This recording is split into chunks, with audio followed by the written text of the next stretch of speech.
नमस्कार मित्रांनो, तुम्ही अशा पद्धतीने तुम्ही शब्द पाठ करा, 100% तुमची इंग्लिश व्होकॅब्युलरी ही वाढणारच. बघा कसं, पहिला आहे काय, तुम्हाला मराठीमध्ये देतो, तुमच्या लक्षात येईल की कसं आहे. वायू वाहन चालन म्हणजे तुमचं काय, जिथं प्लेन वगैरे उड्डाण वगैरे करतात, एअरपोर्ट वगैरे, त्याला काय म्हणतात, एव्हिएशन इंडस्ट्री. ओके, म्हणजेच काय, एव्हिएशन. ओके, त्याच्यानंतर आहे काय, उड्डाण म्हणजेच काय, फ्लाईट.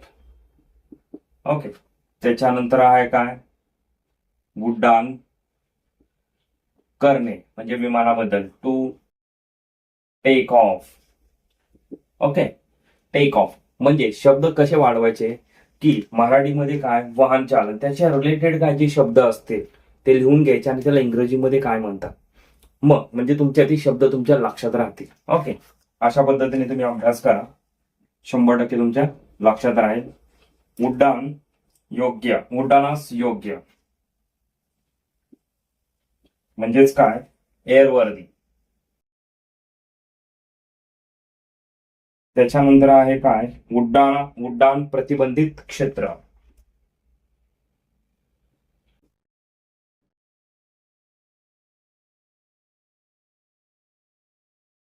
क्षेत्र म्हणजे काय, नो फ्लाय झोन. ओके, नंतर आहे उड्डाण पूल,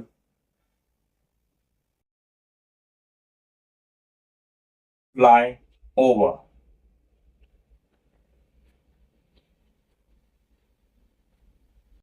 फ्लाय ओव्हर किंवा ओव्हरपास. दुसरा एक शब्द आहे ओव्हरपास. नंतर आहे खान. बघा, खान म्हणजे काय, अ माइन म्हणजे जशी कोळशाची असते ना खान, त्याला आपण माइन म्हणतो, किंवा माहितीची वगैरे खान. नंतर आहे दगडाची खान. आता दगडाच्या खाणीचा काय होणार, क्वॅरी, लिहून घ्या. नंतर आहे खाणकाम. खाणकाम म्हणजे काय होणार, मायनिंग. काय, मायनिंग. खाण कामगार म्हणजेच काय, अ मायनर.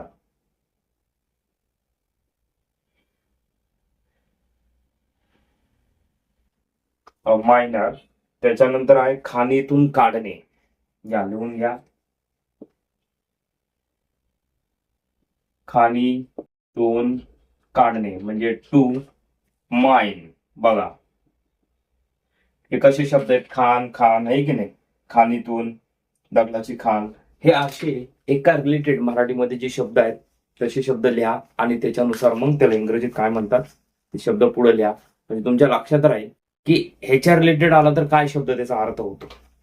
ओके, या अशा पद्धतीने अभ्यास केला तर 100% तुमचं इंग्रजीची व्होकॅब्युलरी ही वाढणार.